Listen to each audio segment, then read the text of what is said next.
This is Washington, D.C., and in the files of the Central Bureau, there is a story so strange in its implications that it defies ordinary classification. It is the story of a handful of people who, in the course of one desperate night, held back a wave of panic and pandemonium. It began after sundown, time 7:15, as Flight A Coast Patrol from Travis Field was returning to base, when the nightly Air Force transport pointed north toward Japan via the Great Circle route. While at sea, the Navy and Coast Guard maintained their usual round-the-clock vigil. And from the equator to the Arctic, the radar network swept the skies with eyes that never sleep. Time, 7:19. An unidentified object was picked up 200 miles southwest of Point Barrow, Alaska. 7:27. Unidentified object confirmed at Fairbanks, Alaska. Heading south-southeast, 170 degrees. Height, 75,000 feet. Estimated speed, 5,000 miles per hour. White warning. 7:39. Unidentified object 200 miles due west of Vancouver, British Columbia. Course, 170 degrees. Height, 60,000 feet. Estimated speed, down to 3,600 miles per hour. Yellow warning. 7:54. First interceptor flight airborne. Point of interception, 80 miles due west of San Francisco, California. 7:55. Unidentified object past point of interception.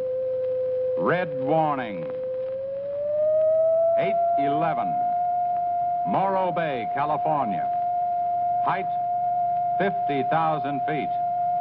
Estimated speed, 2,000 miles per hour. 8:15. Santa Monica, California. Height, 10,000 feet. Speed, 1,200 miles per hour. 8:18. All traces of unidentified object gone. Red warning lifted. By 8:25 at the Los Angeles branch of the Communications Commission, reports of strong interference with radio and television reception began to pour in from the beach area. The monitors went to work immediately. Mobile units were ordered to converge on the vicinity of the disturbance. Pinpoint direction-finding devices began to trace the trouble to its source.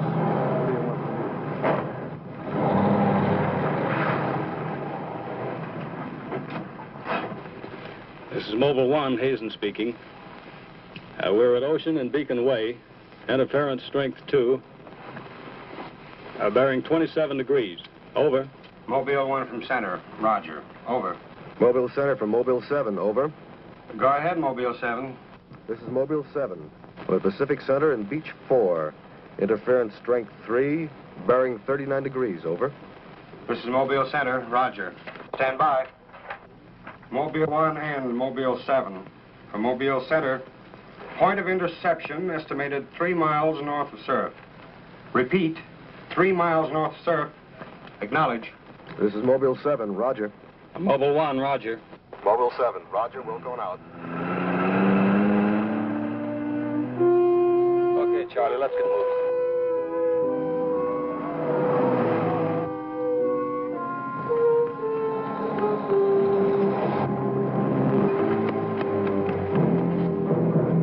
Yes, what is it? Take me to a phone quick. I need an ambulance. What's the matter? My husband and Pete out there in the picnic grounds just above the beach. They've been hurt. Well, this is a communications car. I'll phone it in from here. I'm Mobile 1 to Central, over. Did you make that out, Charlie? Not a word. I'm Mobile 1 to Central. I can't reach you. Repeat. Well, they must be getting us all right. I'm Mobile 1 to Central. Have an ambulance sent to beach at surf. Emergency. 2 men hurt. Acknowledge. Roger and out. I'm sure they'll be here soon now. Tell us what happened. Oh, this man, he just kept coming at us. It was awful. Who? I don't know. He was wearing a suit like a diver. Hurry, please. They're hurt. Charlie, you better wait here. I'll go down and take a look.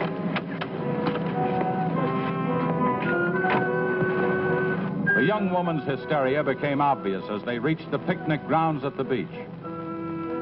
There was no sign of the mysterious intruder, and little could be done for her husband and their friend until the ambulance arrived.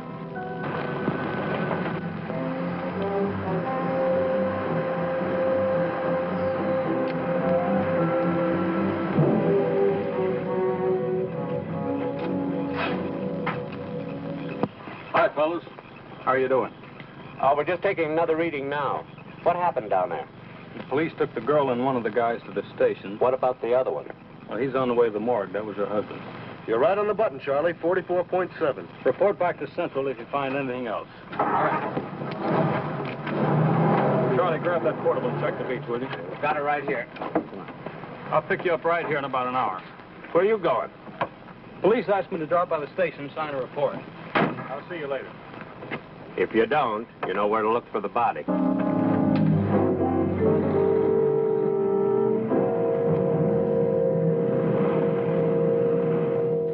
Like I said, we were just starting to eat when we heard something tracking through the sand toward us. I looked up and couldn't see anything. Then Betty screamed. At what? I thought you couldn't see anything. At first we couldn't. Then this guy started toward us. What kind of a guy? How should I know? He was wearing some kind of a helmet over his head. He could have been a deep-sea diver or anything. All right. After you saw this diver, what happened? Well, we jumped up. Ed, that was Betty's husband, he yelled at him to stop, but he just kept coming. I never saw anything like it. He didn't say anything. He just kept moving in. And then you say he attacked you. Oh, we didn't give him a chance. Ed grabbed a piece of wood and took a swing at him. That didn't stop him. He caught the end. That's all I remember. Just because a man's taking a walk is no reason to slug him.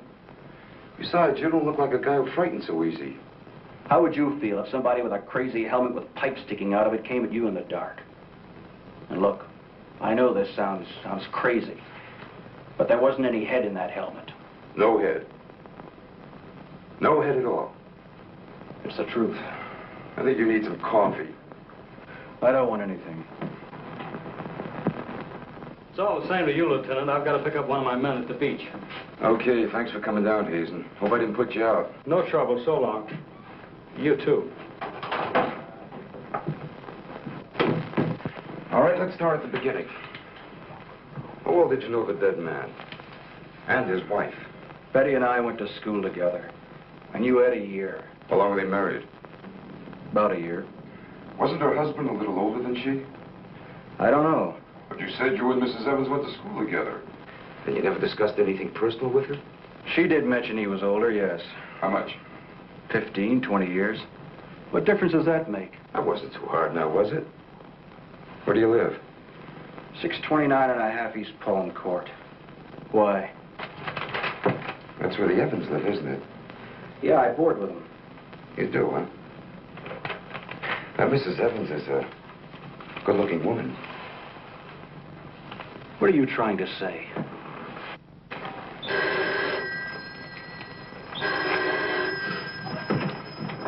Lieutenant Bowers.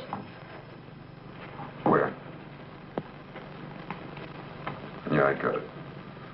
I'll leave right away. Bit on a murder. Near the beach. Keep an eye on this guy until I get back. What do you do? You'll stay right where you are. At least until Mrs. Evans feels well enough to talk. What do you want from her? Oh, I just want to see if your story checks with hers. After all, you went to school together, remember?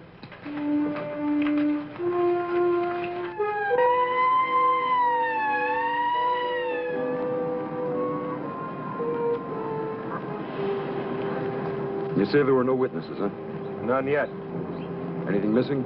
I don't think so. The cash register wasn't touched. Get a breakdown of the inventory as soon as you can. What about fingerprints? The boys are working on them now.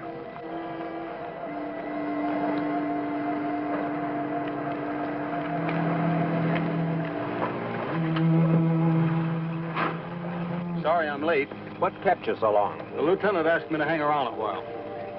Well, what's the score? It looks like one of those things. Pretty girl, older husband, young boarder.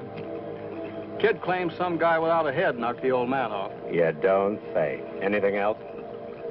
Yeah, he had a diver's outfit with horns. No. He's going to have to do better than that. How are we doing? I took a reading about 10 minutes ago. The radiation is going out with the tide. What about the radio phone? It's working fine again. I just got a call from Central. They said Mobile 7 picked up some new trouble northeast of here. Here we go again. Hop in.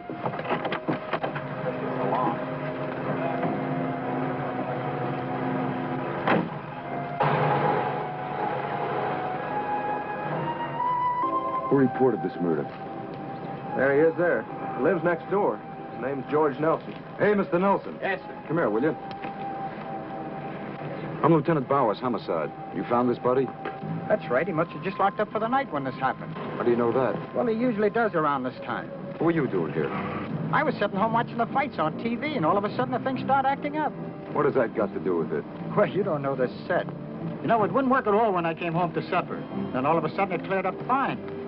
So I thought, well, I'll get set to look at the fights again, and all of a sudden out it goes again. So I thought maybe the battery station down here was overcharging the circuit, and so I came down to take a look, that's all. Hey, don't you ever quit work? What's up this time? Another murder? What are you doing here, Hazen? Same as before. Still trying to track down that signal interference. Say, does that stuff work on TV, too? Well, it has been for hours. What'd I tell you? What's the matter? Seems there's something on the blink. Well, at least we know we're on the right track. How'd you make out with that boarder? He's still sticking to his story. The guy had no head. Well, I'll be seeing you. So long. Right. Come on, Charlie.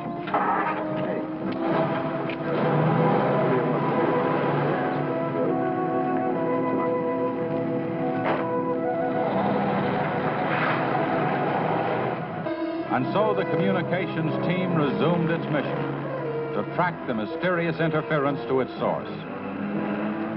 Via accurate readings taken at regular intervals by stationary and mobile units, it was determined that the disturbance was moving in a northeasterly direction.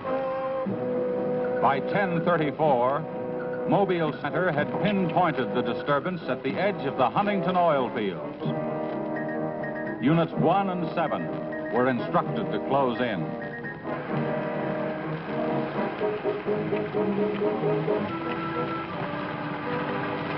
Hey, Charlie, do you see what I see?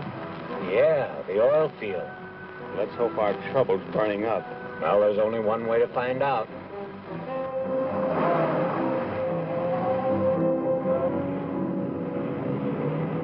Look, Sarge, 2 murders and an explosion in one precinct is big news.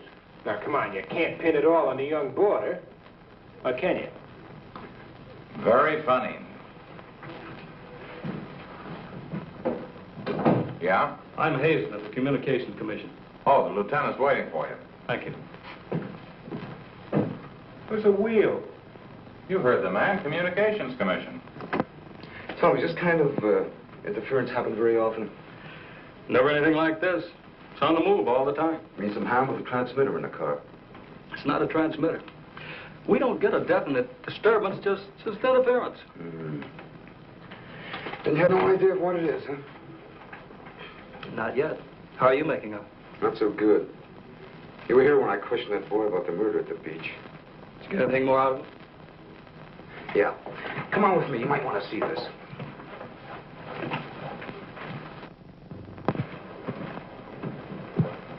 Ah, I see you're just about done. Thanks, you can go now.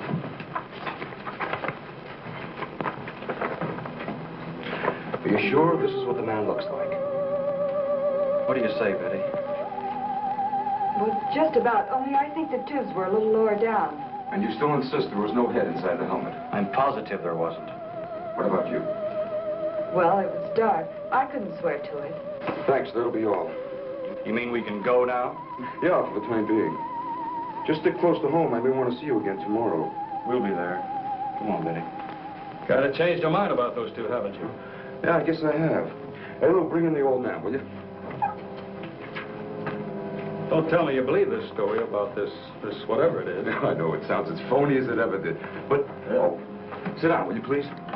You're the watchman at the Huntington oil fields? Oh, yes, sir. I've been with the company for over 22 years, sir. Yeah. Will you tell Mr. Hazen here exactly what happened? Well, sir, like I said before, I was just closing the gate for the night when I saw this fella coming up. I was never so scared in my life. Yes, go on. Well, it wasn't the man so much as the suit he was wearing. Well, he wouldn't stop when I hollered at him.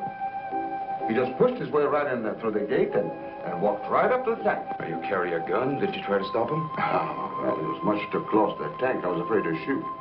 So I thought I might call for help. And just as I got to the shack, the tank blew up. Oh, you should see the sight. Yeah, sir, can you give us a description of this man? How would you say he was dressed? Well, sir, like I said before, he wore a sort of pliers, not outfit, with a helmet attached to it. How tall was he? Oh, he was a giant of a man. And he had tubes sticking out of that thing, that helmet he wore. Can you tell us what his face looked like? Well, sir, though he got pretty close to me, I could swear the man had no face. Now, if you saw this man again, would you recognize him? I mean by his outfit. Oh, I'll never forget that sight if I live to be 100, sir. Would you say this is the man? Wait, sure, that's him. Thank you very much. You may go now. All right, sir. Thank you. Well, Hazen, what do you say now? Beats me. The descriptions check all right. This could be some kind of flying suit. High altitude equipment. Yeah, that's what I've been thinking. Well, how do you explain that stuff about the missing head? No, we can discount that. These people were frightened. It was night. Nobody really took a close look at it. I guess you're right. But whoever he is, that outfit doesn't look like one of ours. Of course, he could have been dropped by parachute. You mean sabotage? We're checking. I think we better wire a report to Washington and see what they say. Oh, you can use our teletype. I'll tip off the LA police to be on the lookout for something unusual. Hey, wait a minute. What about the press? Oh, I don't think they know too much now. We better keep it that way for a while at least, till we find out whether our friend is still around here. Well, if he is, I think we can find him for you. My hunch is that he's carrying something around that's causing all this disturbance, whether he knows it or not.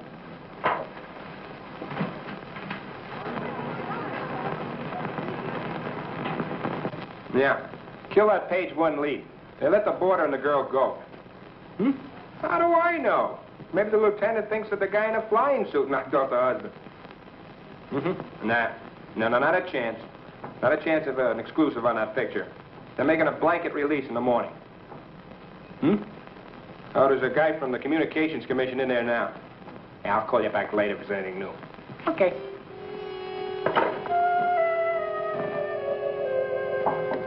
Come in. Sorry to interrupt you, Lieutenant. Yeah, what is it, Jim? There's a teletype cam for you. Oh, thanks, Jim. We're waiting for it. That was fast. Well, here's our answer. Looks like they never sleep in Washington. Says to contact a Major Andrews, care of Dr. Wyatt, director of the Griffith Institute. Hey, it's kind of late. Maybe I'll give him a call. While you're at it, I'll go out the car and check in with Central. Okay.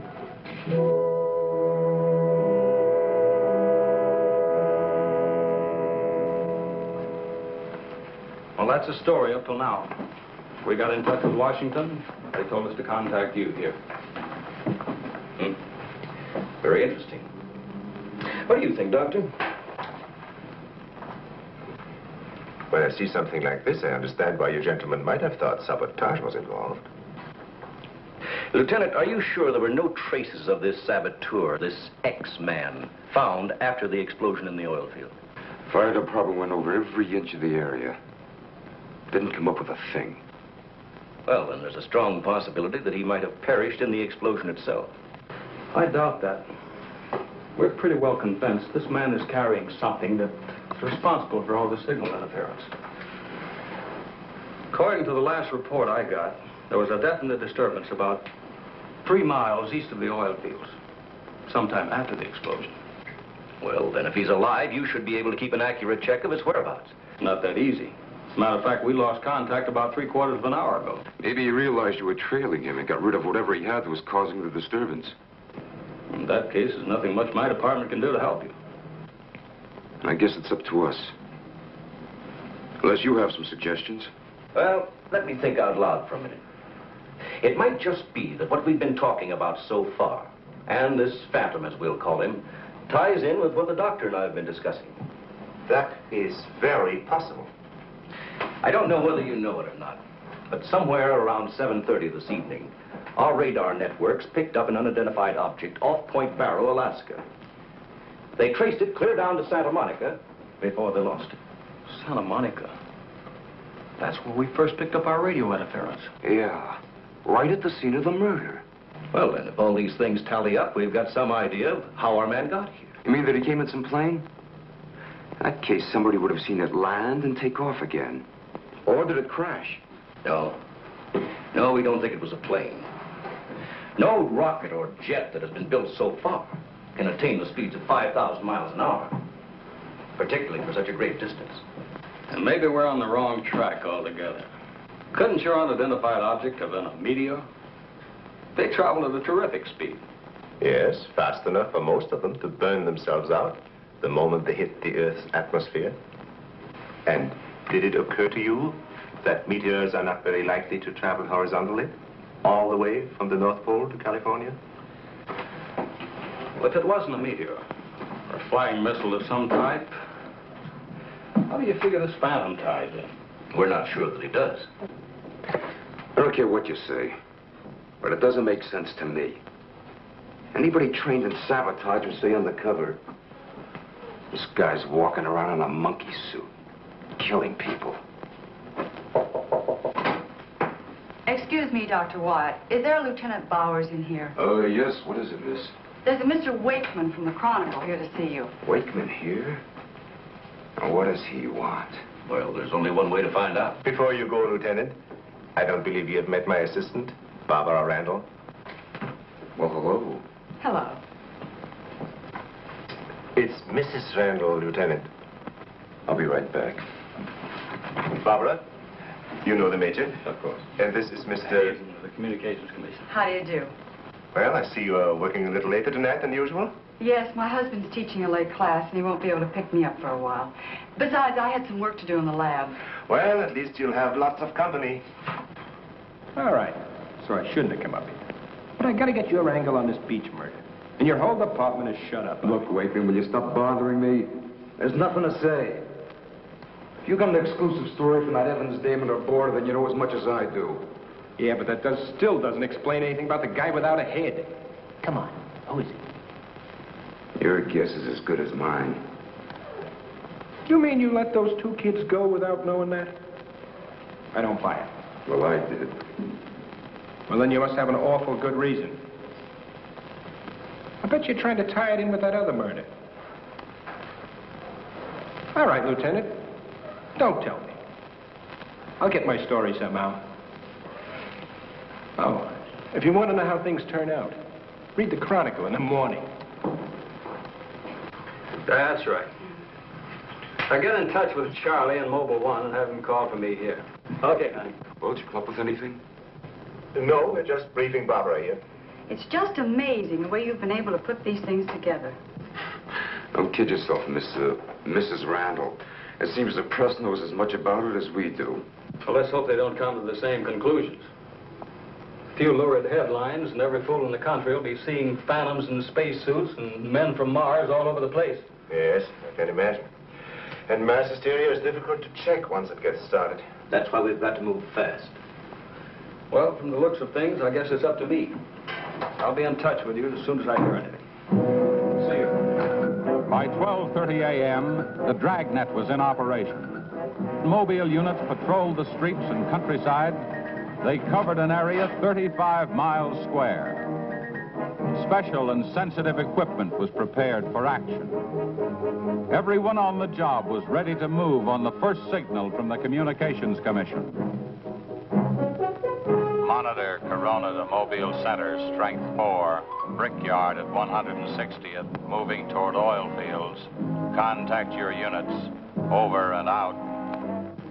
Units 1 and 7 from Mobile Center. Units 1 and 7 from Mobile Center.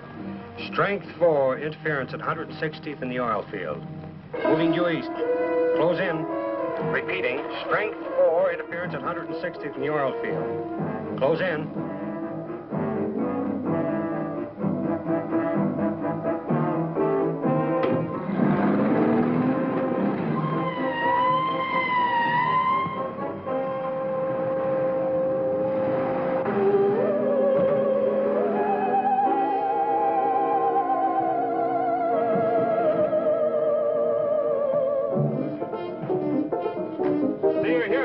just got here, trying to set this up.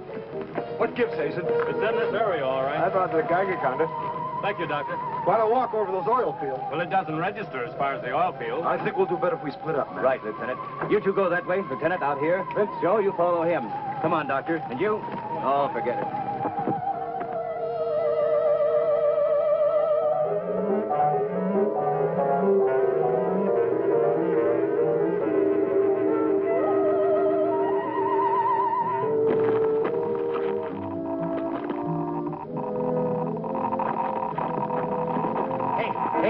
Look at this.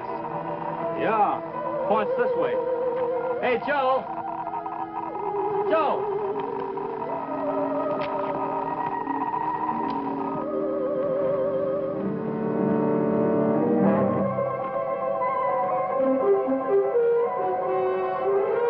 Hazen. Hey, Hazen. 603. Going strong. That's it, Doctor.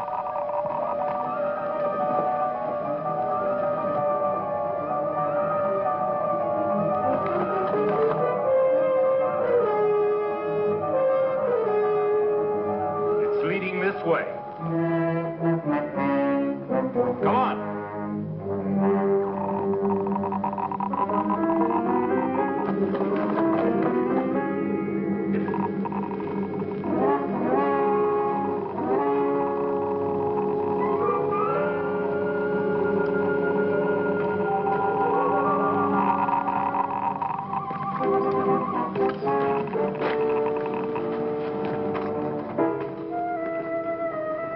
It's this way. Come on.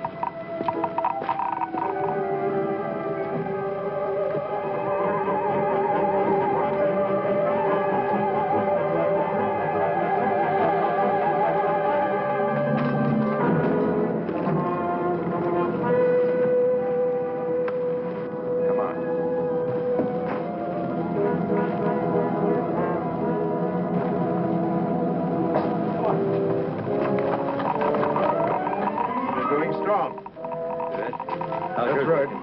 Checks with me. Sure does. He's here. We saw him. There he goes. Come on! It's gotta be around here somewhere. Yeah, we gotta get on the roof. Vince, go get a ladder. Look out! Let's cut him off! Come on. Around here.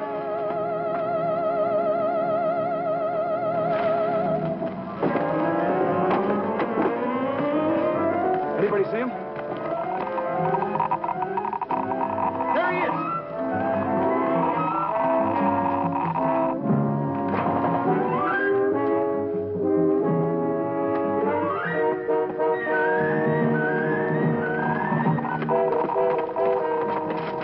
Cut him now. We'll give you 10 seconds to come out of there, starting now. 1, 2, 3, 4, 5, 6, 7, 8, 9, 10. We're going in. Help you guys cover the door. Come on.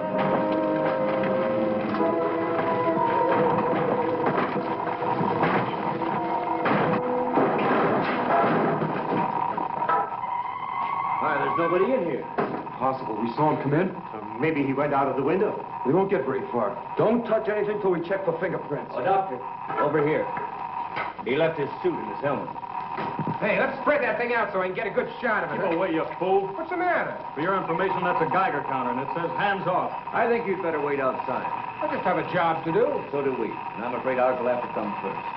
There's no radiation from the helmet. But look at this. So that's what's been causing all this trouble. Charlie, you know where we can pick up a lead-lined box in a hurry? Well, Mobile 7 should have one. They're right outside. I'll take a look. Hurry it up, will you? Unbelievable. Now, we all thought that this phantom might be carrying some device which was causing all the signal interference.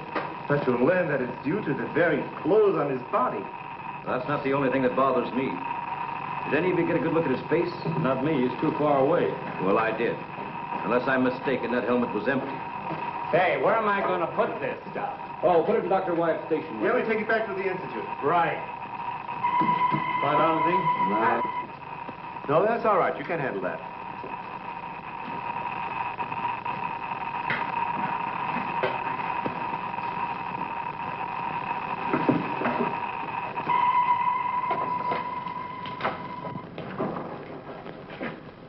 Any luck?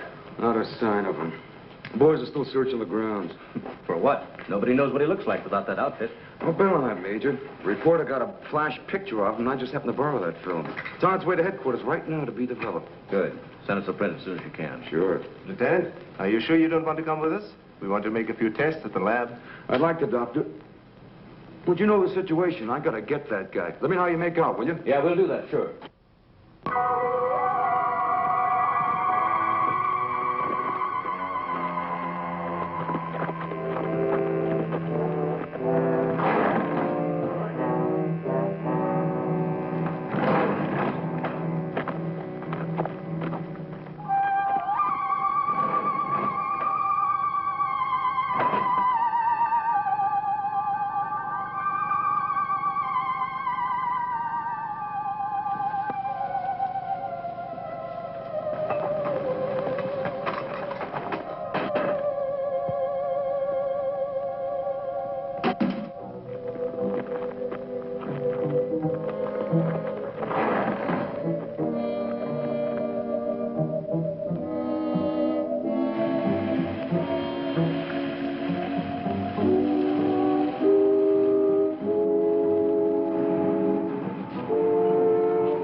We were just on our way home and we saw you drive in. Good evening, Barbara. Hello, Bill. I see we got here just in time. Anything new? Lots of excitement, but that's all. Major, you know Barbara's husband? Oh, of course. How are you? How are you? Yeah, it's a nice-looking dog you've got there. What's his name? His name? Venus. Say, Bill, I hate to ask this, but something important has come up, and I wonder, can we borrow Barbara for about an hour or so? I suppose so. Of course. Darling, why don't you go and do the shopping? Here's the list. The market's open all evening. I may as well. See you later, darling. I'll take the dog and tie her up. Thank you, Bill. Good night. Good night. I'll give you a hand with it. Oh, thanks, Doc. Easy now. Look out for your fingers. All right. Look out now. Don't drop it. Venus, come back here! Venus, come back here!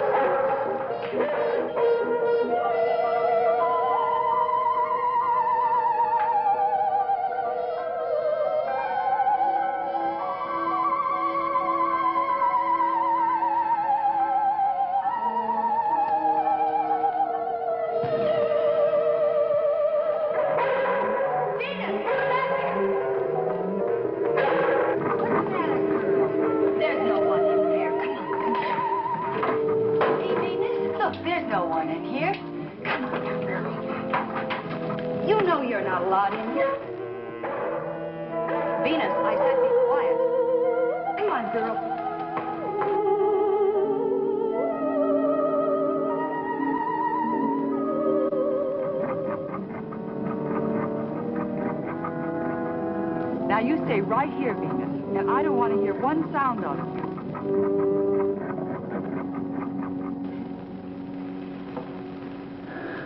You were right, Doctor. There are no fingerprints anywhere. What's all this? Hey, don't touch anything. You better put some gloves on. Our friend, Mr. X, left this suit at the oil refinery. You mean you were that close to him and you didn't catch him? I'm afraid so. That's up to the police now. Hand me those shears. I want to cut off this material to work with it.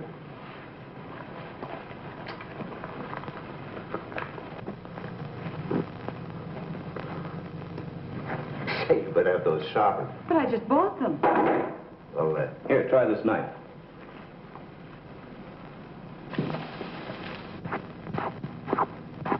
that still won't cut. Let me try.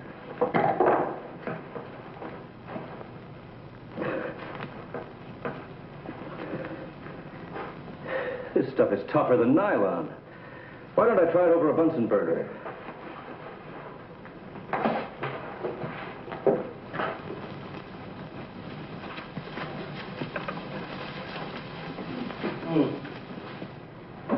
Hey, doesn't burn either.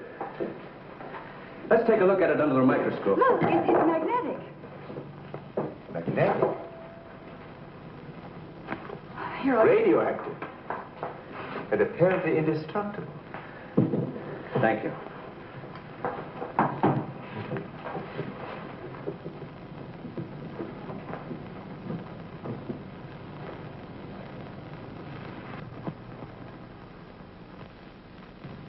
What's the matter? You tell me. Take a look at that weed.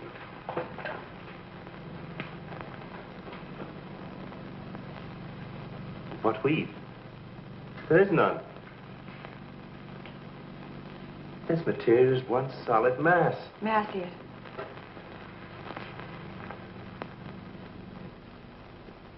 Why, you're right. It must be some sort of plastic. No. I'd say it's a metallic substance of some kind. Well, I've seen a lot of interesting alloys, but never anything like this. Let's try an acid test. All right. Go ahead. Careful now. We'll only take a drop or two. It repels acids like a raincoat repels water. Why, there's no reaction. Well, Major, this looks as though we were going to be here for a long time.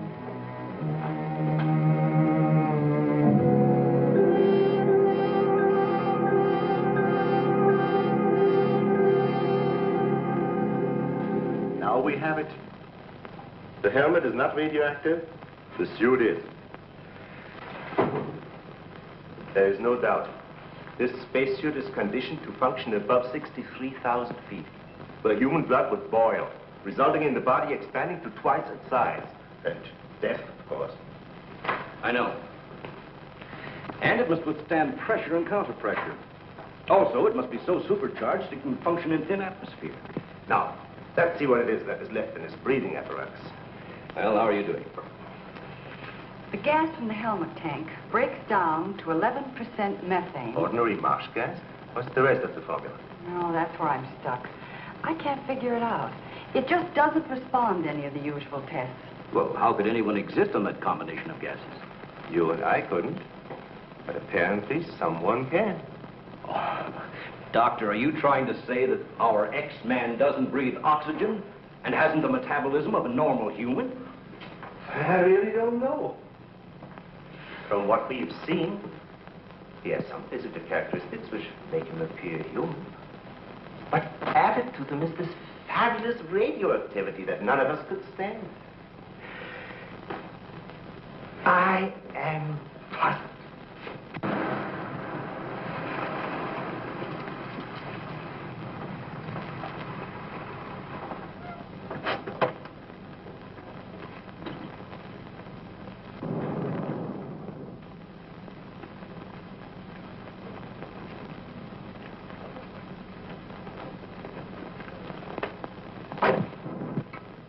I think the answer lies right here in this helmet.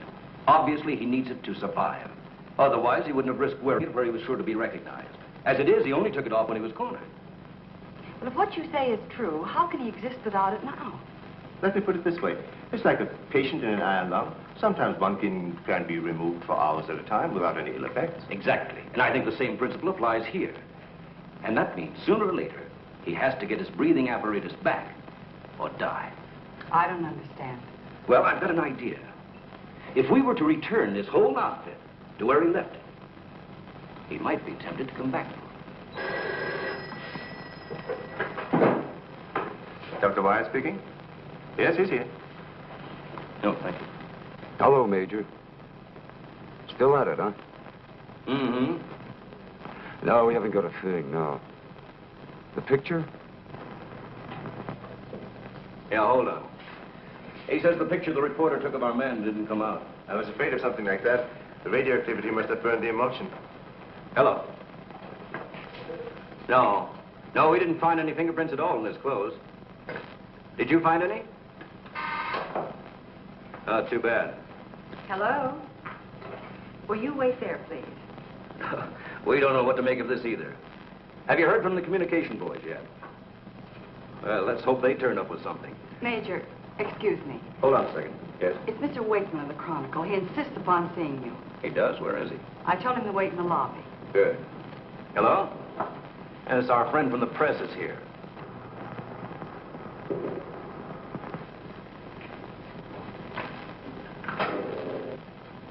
Don't worry, I wouldn't dare let anyone in on anything.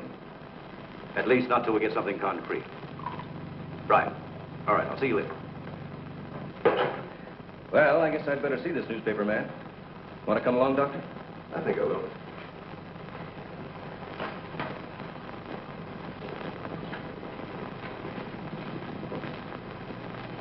Oh, hello. Remember me? Certainly, yes. Nice lot of gadgets you got here. We think so. What's on your mind? Well, I was wondering if you might let me take a couple of pictures of that suit you brought up here. I'm sorry, we can't do that. Oh.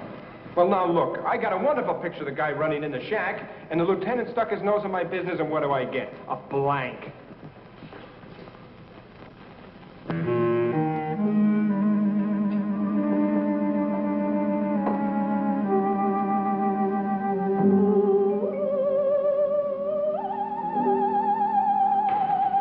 Is that you, Doctor?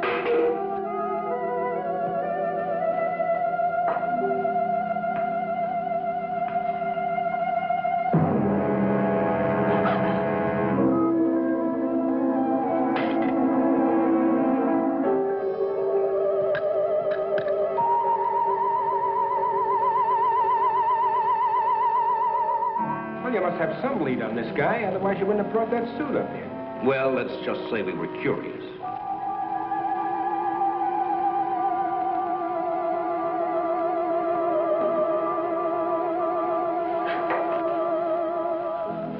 Hello, Bill.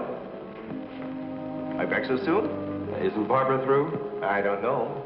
If she's still in the lab, why don't you go up and see? Thanks, I will.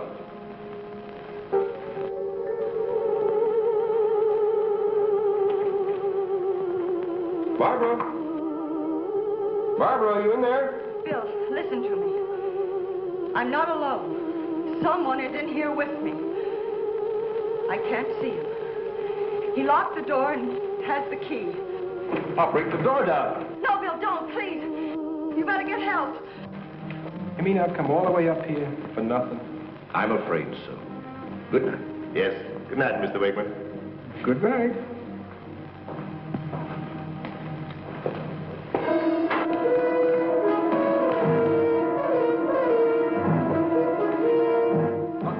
Major, come quick. What's the matter? What's the matter? Where's Barbara? In the lab. The door's locked and there's someone in there with her.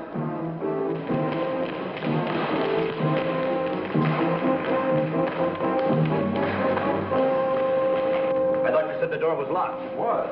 She's gone. Oh, cover the main entrance. That's the only way anybody could leave. I will. Well, in that case, we would have seen her on our way up. Well, then she must still be in the building. We'd better split up. I'll take the roof. Barbara! Barbara! Barbara! Barbara!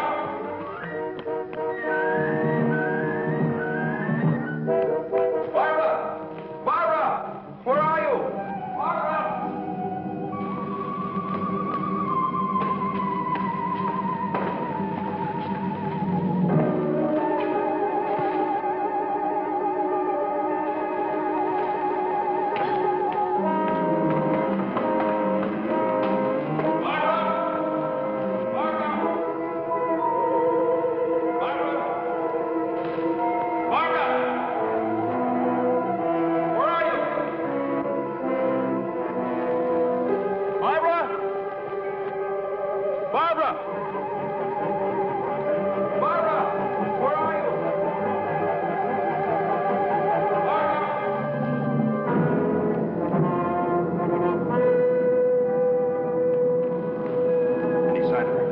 Not yet.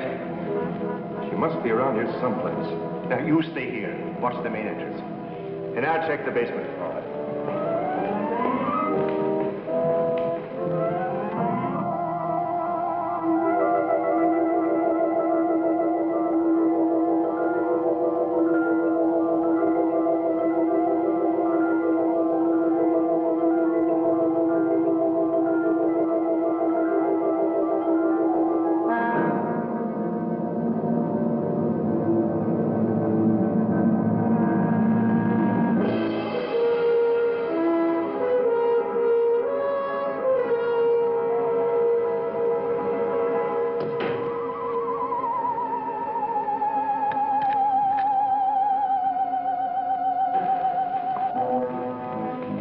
She's not up there.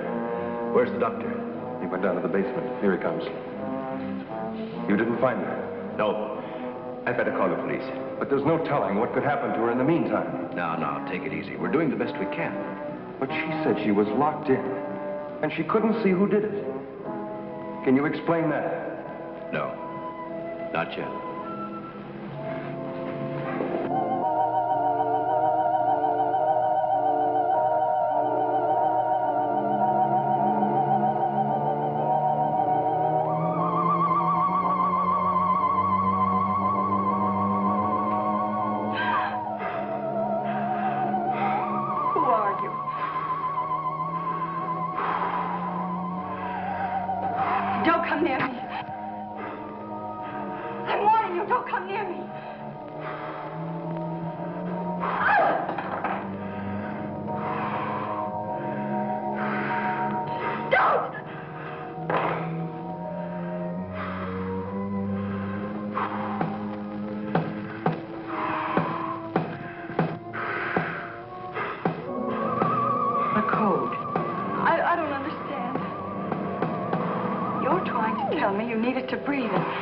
Much left in the tank.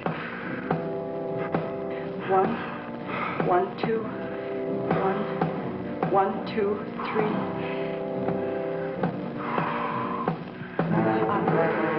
I'll write it down.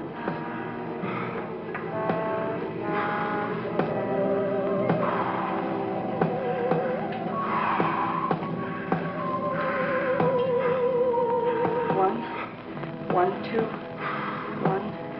1, 2, 3.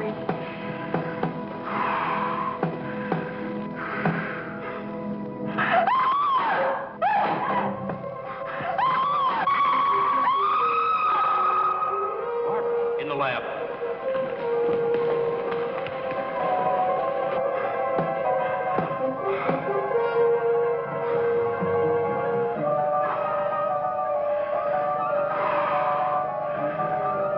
No, please don't. She's in there. Barbara! I can see his head from the open bottom there. I'm sure it's Darling, are you all right? I think so. I'm looking for him. I just saw him, so he must be in here.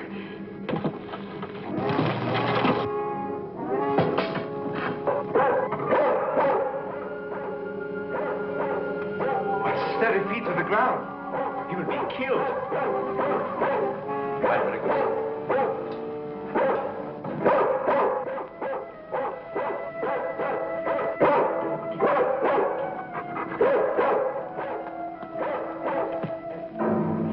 It was frightening. I couldn't see him. I didn't know what to do. Come here. Quick. Disintegrating. This is amazing.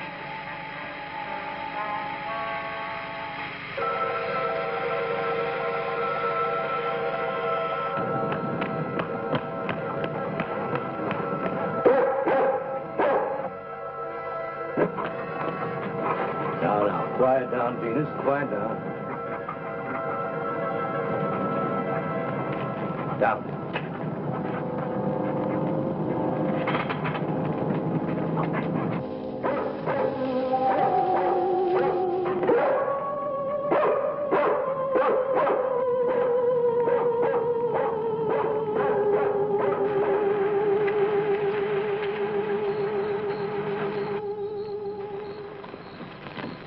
Mobile Center from Mobile 1, come in, please. This is Mobile Center. Go ahead. Get hold of Major Andrews or Dr. Wyatt at the Institute. I want to talk to either one of them. I will do. Stand by, Mobile 1. Dr. Wyatt speaking. Oh, yes, Mr. Hazen. Yes, we're still at it. Lots and lots of excitement, but nothing definite yet. Have you anything to say? The trouble seems to be just about gone. We get a flash in the direction of the observatory once in a while, but I figure that's because of the outfit you're testing. Yes. Lieutenant Bowers ought to be here any minute. Of course. How long will it take you to get up here? Good. See you then.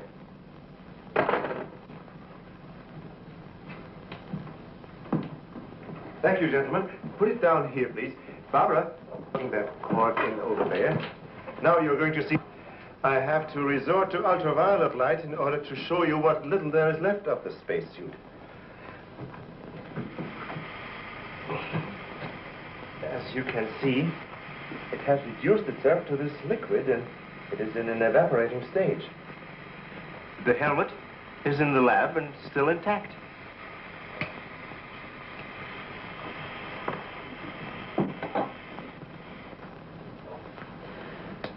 This is amazing. All the radiation in this suit would, well, it'd be fatal to a normal human being wearing it. Of course. And furthermore, our respiratory system could never assimilate gases such as we have found in that breathing device. Well, then we have to assume our so-called X-Man carried his own atmosphere with him. Excuse me. But as a matter of curiosity, why do we refer to this thing as a him? I thought it was invisible. Under normal conditions, yes. Yet, Mrs. Randall did see the imprint of a large foot and a masculine hand under ultraviolet light. How do you explain that? I don't know, but the human body is composed of various elements with a carbon base. Like coal? Yes. Now, suppose we maintain the same chemical composition in the body of the X-Man, but substitute silica for carbon. Silica, that's glass. Exactly. Now, it is possible that the body with such a base, if it were subjected to an atmosphere foreign to its origin, might appear invisible to our eyes. Are you trying to say, Doctor, that we're not dealing with a human being? I didn't say that. On the contrary, all the evidence points in the opposite direction. Toward a superhuman with an intelligence far superior to our own. How can you tell? First of all, Mrs. Randall saw that he has a hand with digits like our own fingers and a thumb opposing. That alone is a sign of intelligence. And he comes from a civilization that has developed adequate space transportation to enable him to travel to Earth. We have nothing yet that can reach even another planet in our own solar system. That could account for the unidentified objects picked up by radar a few hours ago. My theory is that the spaceship, or whatever it was that he came in, operated on the principle of magnetic rather than atomic propulsion, and that somewhere in the outer limits met with a condition where the Earth's gravity pulled it down and it fell into the ocean, and that he managed to save his life and reach shore. You really can pick up any type of communications interference, no matter how weak the signal may be. Sure thing. We were on his trail from the minute he left the beach. I never knew you carried such sensitive instruments in your car.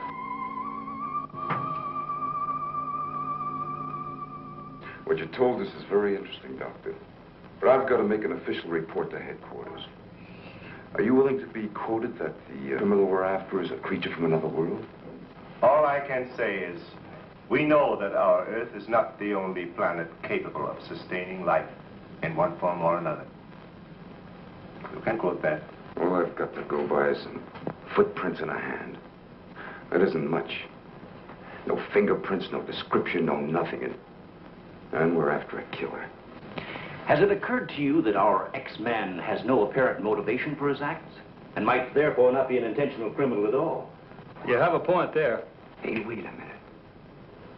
Come to think of it, the young boarder we suspected, he did say that the girl's husband threw the first punch. So?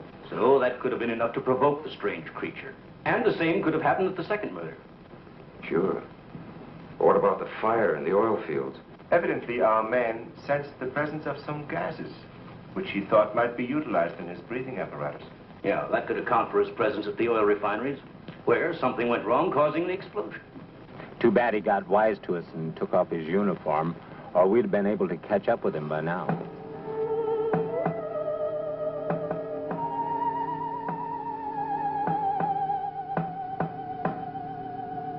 No, he didn't utter a word. But I'm convinced he was trying to convey a message to me. He kept tapping out a code. I wrote it down. Let me see that, please. Doesn't make sense. Well, it may be based on some mathematical system we know nothing about. But he was trying to tell us something. Why did he run away?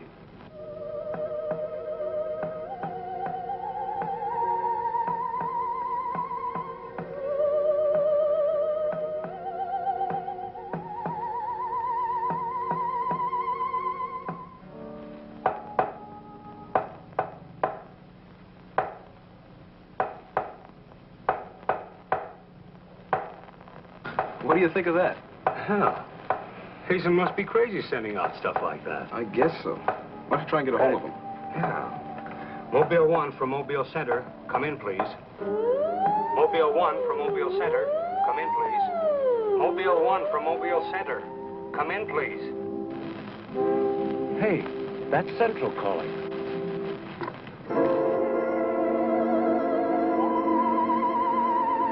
You better stay here by the car. I'll go tell Hazen. Yes, Colonel Powell. Of course, I'll mail you a complete report first thing in the morning. Yes, sir, thank you. Oh, and I'm awfully sorry to disturb you so late at night. Right, good night, sir. He's around here, this invisible guy. He was in the car. How do you know? I was talking to Randall outside when I heard Central calling. Before I could get over to answer, I saw the door open and shut by itself. He's desperate. For all we know, he could be trying to send a distress signal to his home base, wherever that is. Well, let's hope he doesn't get through. We've got enough problems with just one of those guys. Well, at least we know he's surrounded the vicinity, and it's obvious what keeps him around. Of course. He's got to come back for what little gas there is left in his helmet. And when he does... Oh, please, the most important thing is to take him alive. If we can only make each other understand, there's no telling how much science can profit. I'll go along with that, Doctor. But I've got to make sure that once he's cornered, I'll be able to hang on to him. I think we're all agreed on that. All right, good, then we must see it from his angle. He's in an alien world. No doubt we are as frightening to him as he is to us. Now, the most important thing, then, is to keep calm at all costs and do nothing to provoke him. Immediately, a simple plan to trap the Phantom went into operation. All obstacles to his entry were removed. To erase any possible suspicion, the doors were left unguarded, and inconspicuous electric eye equipment was set up. All this was connected to a makeshift control board, which would immediately signal the exact location of the trespasser. Now, there was nothing to do but wait. The one road leading to the Institute was blocked off to make certain no outsider would upset the plans or interfere in any way. What's the big idea? Sorry, nobody's allowed through here. Who says so? Lieutenant Bauer's orders. Oh, is he up there? He might be. Well, you get word to him that Joe Wakeman of the Chronicle is here. Sorry, Bud, I can't leave. Oh, what about them over there? Hey, you over there. Me? Yeah. Aren't you the guy from the communications outfit? Didn't I see you down at the oil fields a couple hours ago? What of it? You got anything to do with this? Well, you'll have to ask Lieutenant Bowers about that. How can I if he won't see me? That's a good question.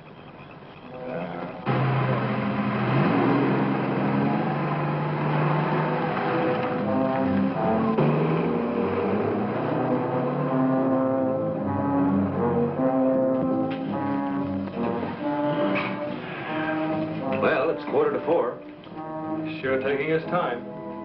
Time is cheap. Yeah, well, how long can you sit on the edge of your chair like this? All year if we have to. I only hope this mechanism works. It will, unless he flies in between the wires. I wouldn't take any bets that he can't. Well, if everything else fails, we still have Venus here to help us. You know, I'm certain she sensed his presence before. That's why she carried on so.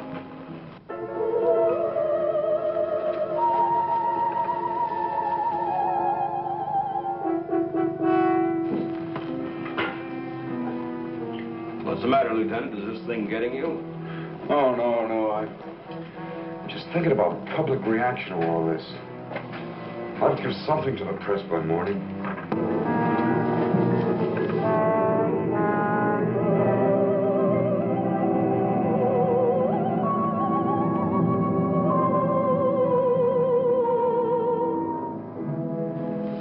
know, ever since I was a kid, I wanted to be a pilot. Then after I got my wings and had 75 missions, I thought I'd seen everything. Now, after all this, I know I haven't seen anything. He's here. The back entrance. Let's head him off. Remember, now, take it easy. Don't crash.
Trying to do? Well, it's the reporter. Yeah, it sure is. What's going on around here? You guys crazy?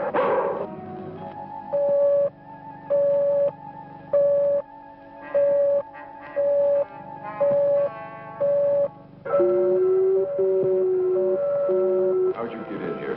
Oh, that don't make any difference. Come on, what's up? What's going on?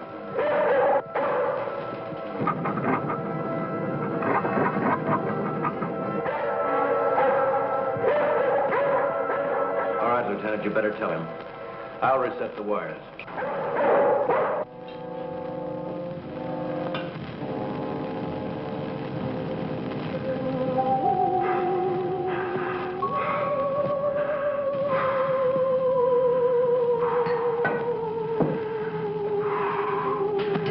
Don't be afraid. We want you to live. Don't you understand? Can't you speak? Can't you say something, anything, in any language?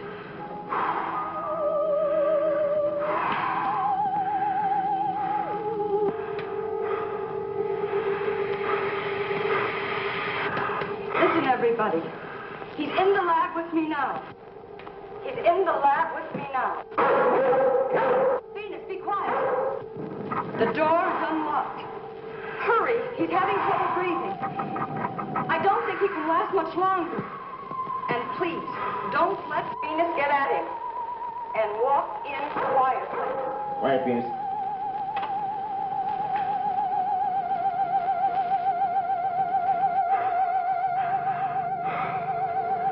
It's unbelievable.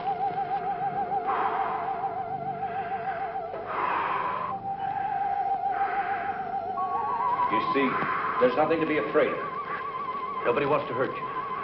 I've tried to reason with him. I feel he understands, but he can't speak. Wait a minute. I'll try his code. I think I remember it right.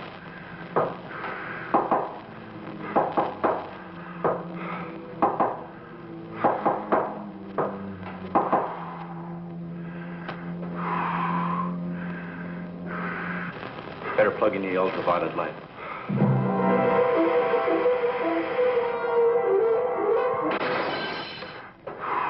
Oh, you scared him.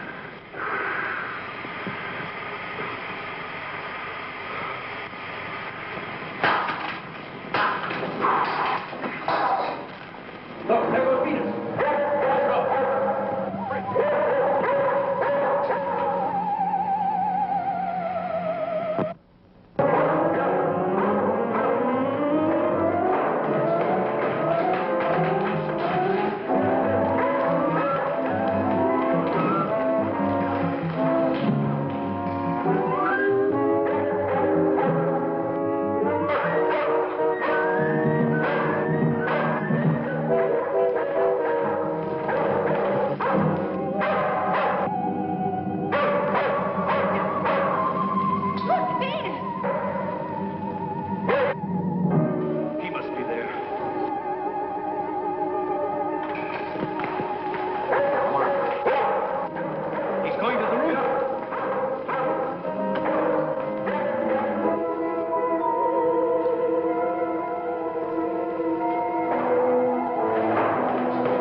go up the ladder. Take this. I'm going after you.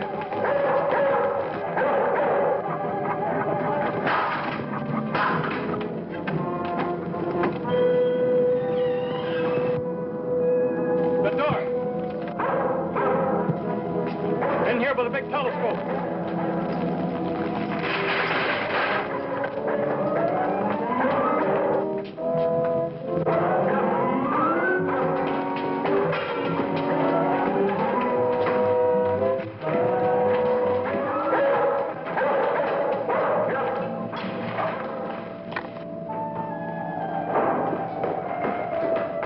Close the dome.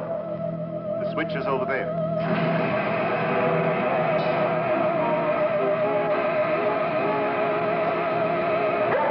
Smoke sense of something. Quiet, Venus.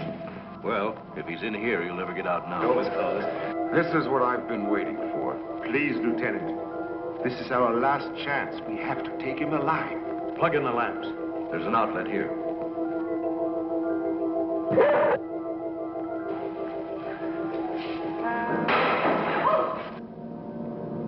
He must be up there.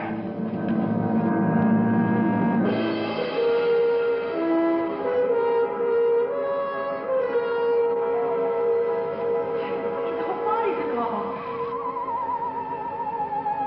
If I hadn't seen this with my own eyes. What do we do now? Stand back.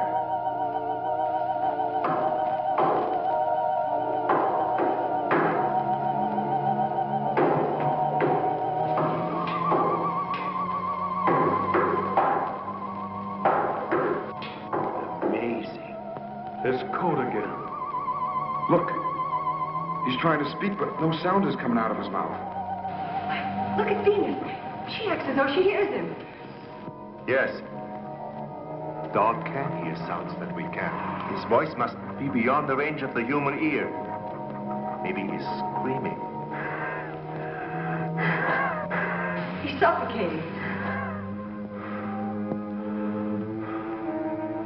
The glow, it's almost gone.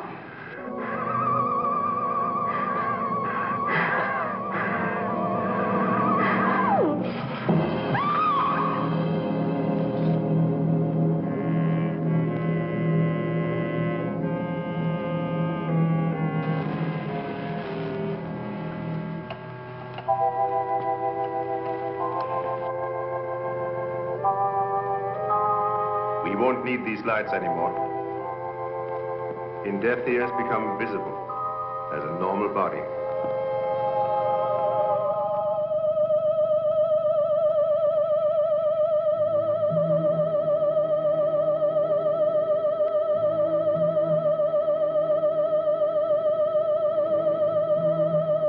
Look.